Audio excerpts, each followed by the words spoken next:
Breakups are tough, even when you know they're for the best. Though I'd been trying to keep myself together after splitting up with my boyfriend of 2.5 years. I don't really want to get into it. It wasn't messy or dramatic. We just weren't right for each other anymore, but that didn't make it any easier. Some days it felt like everything reminded me of him. I'd been forcing myself to stick to no contact, telling myself that it was the healthiest way for both of us to move on. It was hard though, really hard. One of the things I missed most about us was playing pool together. It was our thing. I'm a pretty decent player, definitely better than average. But my ex, he was incredible on his good days. He could pull off trick shots like it was nothing. 1 rail, 2 rail banks, kicks, combinations. I'm pretty sure he was even learning a standard mess. We each had pool tables at home, but obviously we're young, and staying inside every night wasn't exactly ideal. When we did go out, we always made sure that wherever we were going, usually a bar had some pool tables. We hated crowded bars with long waits for tables and screaming patrons, though, so the places we went were quieter, usually attracting an older crowd. Dive bars with old scuffed tables and sticky floors were our sweet spot. Obviously, you can't expect to find a regulation table in pristine condition at any bar, but the dive bars were definitely a better shout than rowdy college bars. We were usually the youngest people there, but we didn't care. At that point in our relationship, we had grown somewhat bored of the typical college, let's get plastered every night mentality. Plus, even though I'm shy, my ex was pretty charismatic and would get along with anyone. Us not being total newbies at pool didn't hurt either. A few weeks ago, I found myself missing that part of my life more than usual. It was a random Wednesday though, so none of my friends were free. I didn't want to sit around the house feeling sorry for myself anymore, so I decided to head out to one of the bars we used to go to. I told myself it wasn't about nostalgia, that I just needed to get out. Believe me, I'm not the type of person, nor do I usually have the confidence to go out myself. But I was feeling some type of way that night. The bar was exactly the same as I remembered. Dim lighting, worn-out stools, a jukebox in the corner. The familiarity was comforting, but it also stung. The memories came flooding back, and I almost turned around and left right then, but I forced myself to stay.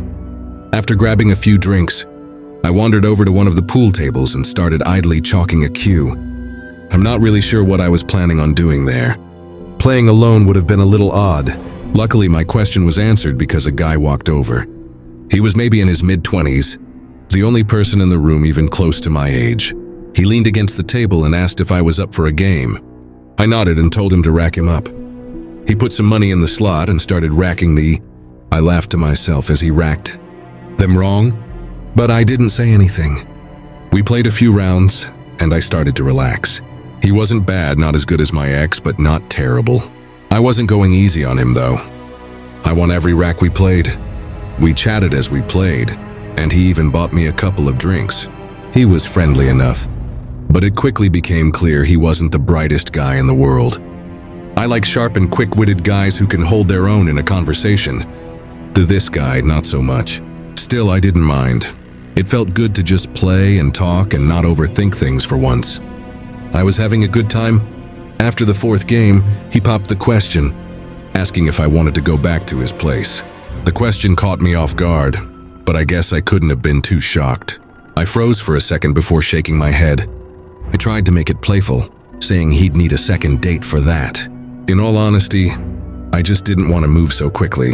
I guess I wouldn't have been totally opposed to taking things further with him. But a random Wednesday night wasn't the time for that. I guess I didn't do a good job turning him down. Though because his entire demeanor changed, his smile dropped and he literally started scowling at me. I was not prepared for what happened next. He said, "Are you serious?"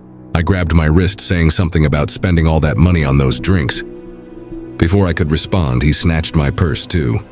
I had never been in a situation like that. So instead of screaming or fighting, I just froze up. Even though we were in a public place, I was still terrified. Luckily, a couple of older guys at the bar noticed what was happening and stepped in. I'm honestly not sure what I would have done had they not.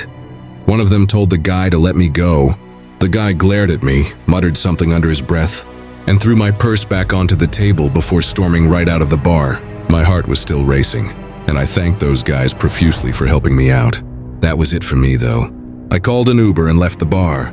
Still shocked and trying to process what had just happened, I decided to close my eyes in the Uber. I must have fallen asleep because the next thing I remember is the Uber driver gently waking me up.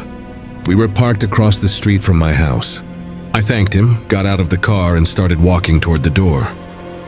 As I rummaged through my bag for my keys, I impulsively checked my phone for the first time since leaving bar. That's when I saw it, that god-awful notification. AirTag found moving with you. I nearly dropped my phone.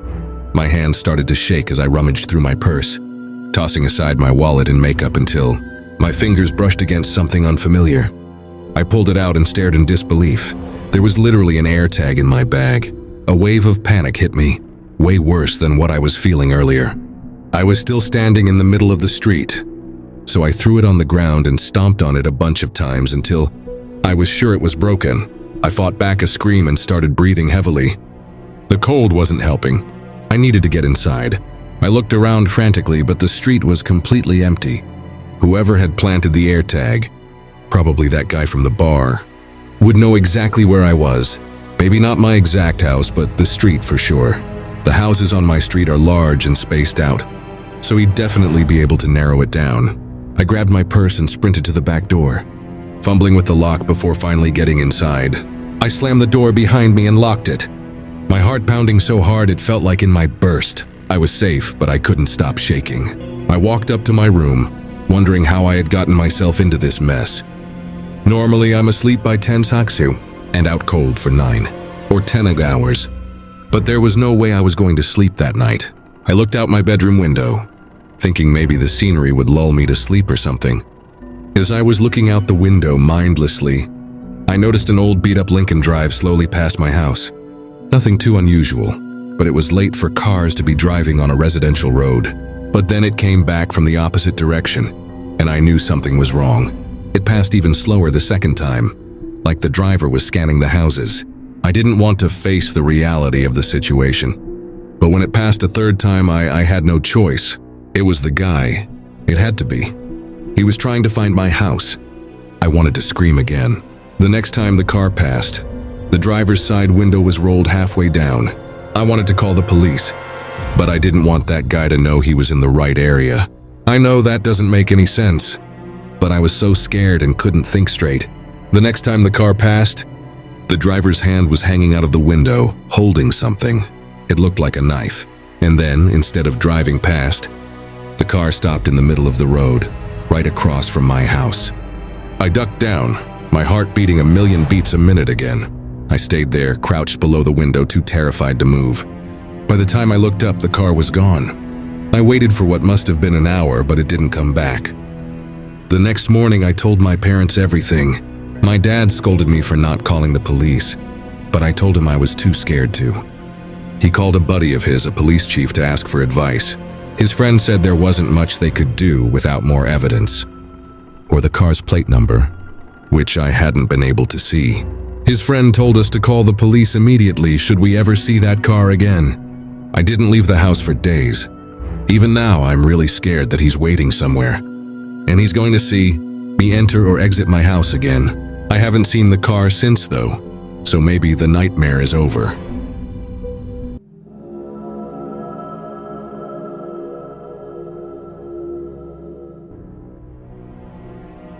I don't have the most exciting life, but it's comfortable.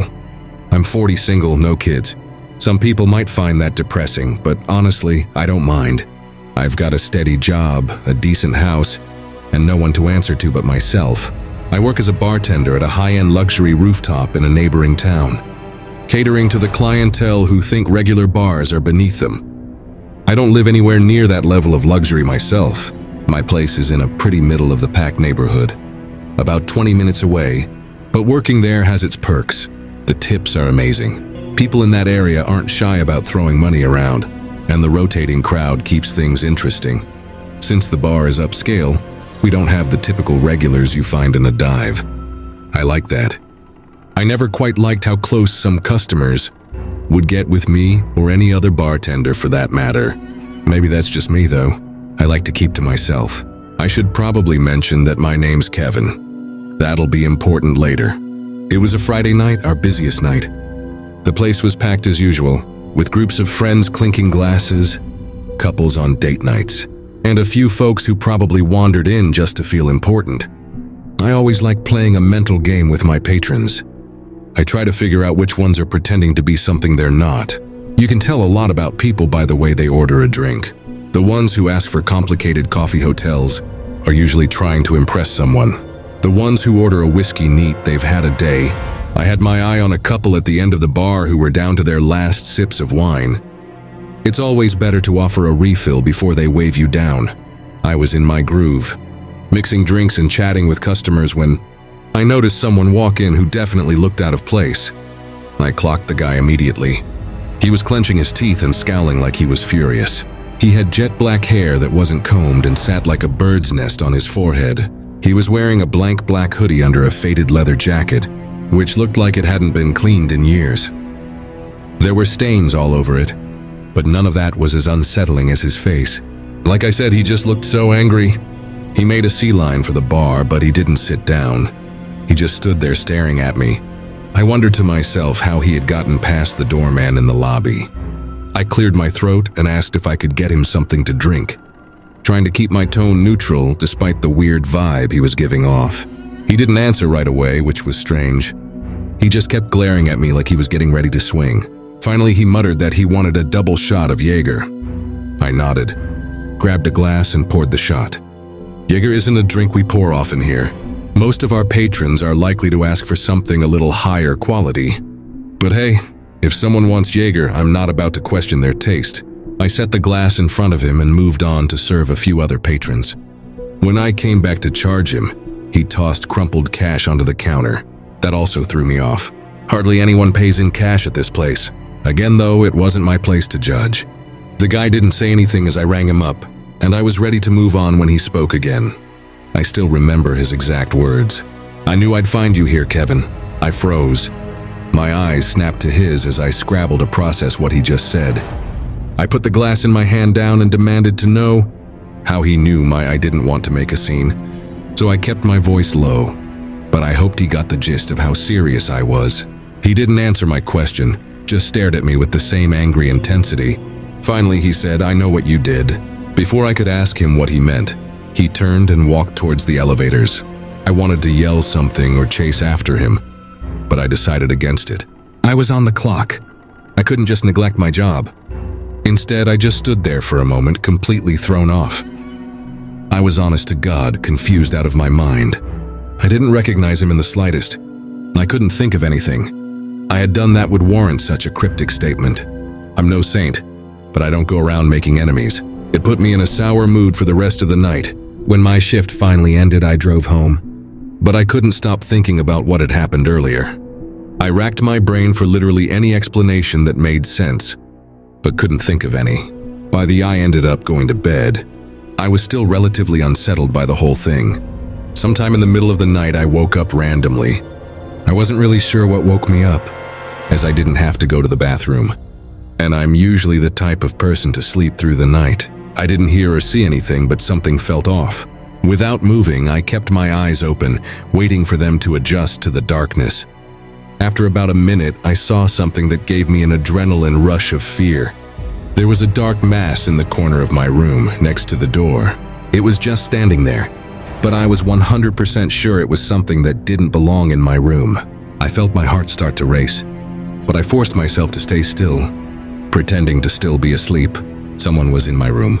I repeated that thought to myself like 6 times before truly processing it. I knew I had to do something. I counted silently to 3, and in one quick motion I sprung out of bed, screaming like a crazy person. I was prepared for a fight, but the figure didn't come toward me. Instead, he bolted for the door. As he moved, I heard something clatter to the floor. I chased after him through my house, but by the time I reached the front door, it was wide open, and whoever had been in my room was gone. I wanted to run out into the yard to look for him, but I was worried that I'd be walking directly into a trap. Instead, I made what I still think is the smart decision and slammed the door shut and locked it. I thought back to the clatter I had heard earlier in room. I walked back to my bedroom, turned on the light, and froze. In the corner of the room, there was a knife just laying there on the floor. It was one of mine taken from the kitchen. I felt sick. Whoever I had just chased was planning to hurt me, possibly kill me. I called the police right after that, and they quickly arrived and searched both my house and my yard, but found nothing. I gave a description of the man from the bar, and the police got the video footage from my bar. But they haven't been able to find him yet because I heard anything. The thing that freaks me out the most is that I know for a fact I had locked all my doors that night. I locked them every night. During their search, though, the police were never able to figure out how that man entered my house. None of the windows were broken or unlocked, and there was no sign of forced entry. To this day, I still have no idea how he got inside. I haven't seen him since. But I would be lying if I said I don't think about this encounter often.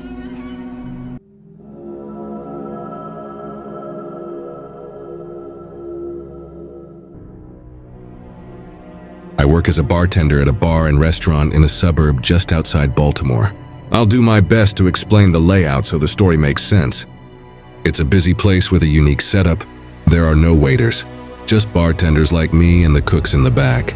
If you want to find food or non-alcoholic drinks, you have to order them at the bar. And when everything's ready, you grab it from the counter. I'm not sure why things are done that way, but I guess it had something to do with management. Being cheap and trying to avoid hiring waiters. Either way, it keeps things fast-paced, which I actually like. For whatever reason, the place is really popular, even though I personally don't think it's anything super special. The atmosphere is lively those nights with great music, a buzzing crowd, and a standing area near the DJ booth where people gather to dance and chat. The constant flow of customers and the high-energy vibe make the job fly by. I love meeting and talking to new people, so the gig is perfect for me. I would probably lose my mind if I had to wait long periods of time between serving guests. But that's just me. I bet some people are the opposite. That particular night started off like any other. It was a weekend, so things were going to be super busy. I was ready. After a certain time, the bar started filling up with people. It looked like more of a younger college crowd that night, which meant more dancing, more spilling, and a rootier environment in general. Oh yeah, and worse tips, which sucked for me. This one group of kids just kept on ordering round after round of tequila, shots faster than I could line up the salt and limes. It's always chaos when they take over the bar. One of them was so plastered, he was the same pickup line on me like 3 times. I was running around doing my thing when I noticed an elderly couple walk in and sit down at the booth in the corner of the restaurant. At first glance, there was nothing strange about them. I just thought it was interesting that 2 people that age would want to come into a rowdy place like this. I didn't have too much time to think about it though, so I went back to work. Fast forward maybe 30 minutes to an hour, I was halfway through pouring a line of gin and tonics. When I noticed the couple again, my hands kept working, muscle memory taking over. But my brain was stuck on them for some reason. That's when it hit me. They were just sitting there motionlessly. They hadn't ordered anything either. No food and definitely not any drinks I would have remembered. I looked a little closer and realized that they weren't even looking at each. They were both fixated at the wall next to them. From what I could tell, it didn't look like they were talking either. It was the strangest thing. I was beyond curious, but the bar was slant, and I had too much to do to spend time wondering about it. I figured they might be waiting for someone, or didn't realize how the place worked. Maybe they were waiting for a waiter to take their order. When I finally had a break, I decided to check on them myself. I walked over to the table and put on my most polite smile. As I approached, neither of them turned to face me. They were both still staring at the wall like statues. I cleared my throat and asked them if they wanted anything to eat or drink. The woman didn't even flinch. She kept staring at the wall like I hadn't spoken at all. The man turned his head slowly, like he was moving in slow motion. When his face came into view, I felt a chill run through me. His skin was pale and wrinkled, and his eyes were almost sunken into his face completely. He didn't speak, just staring at me, and shook his head once firmly but silently. Something about the way he looked at me made my stomach twist. I muttered something in response and quickly returned to the bar. I had the weirdest feeling in my gut after that. Those people looked like they didn't even belong in this century, let alone this bar. I didn't look over at that booth for a long time. Eventually, things started to die down a little, and I remembered the couple. I glanced over impulsively, and I nearly dropped the glass I was holding. Both of them were staring directly at me now. I made direct eye contact with the woman, but she never averted her gaze. I don't think I'd ever been more uncomfortable at my job than I was in that moment. I looked away and pretended to be busy, trying not to freak out completely. By the time I glanced back again, the booth was empty. I was relieved. I was just glad that they were gone, as mean as that sounds. By the end of the night, I was still thinking about the whole thing. As I wiped down the bar and closed up with my coworker, Karen, I decided to ask her if she saw anything strange. She's, I guess, what you would call a vet. She's been working there for years and prides herself on noticing everything and everyone that comes through the doors. When I asked her about the couple, she gave me a confused look and said she didn't know what I was talking about. I looked at her blankly and told her I was talking about the elderly couple that was sitting in the corner booth. She shook her head and told me she didn't remember seeing anyone like that. She jokingly asked me if I was hallucinating, which got a playful laugh out of me. But on the inside, though, I was losing it. I knew what I had seen. I asked her if she was sure, and she crossed her arms before listing at least 10 random people who had ordered food that night and what they were wearing. I laughed again and complimented her memory. But like I said before, I was dying on the inside. By the time we locked up, I started doubting myself. As I walked to my car, I noticed something that made me nearly drop my keys in fear. Across the street, there were 2 dark figures standing under a lone streetlight. I knew it was them. I wanted to scream, but the sound wouldn't come. I didn't wait another second. I jumped into my car door, locked the doors, and sped out of the lot without another look. The drive home was awful. I was trying not to break down the whole time. I just kept repeating, "Oh my God," over and over. I had so many questions. Had Karen somehow missed them? Were those people even real? Was I going insane? I couldn't explain it. I thought I was going crazy. I wish this story had a resolved ending, but it doesn't. I never saw those people again. I never got any explanation. I don't think I ever will.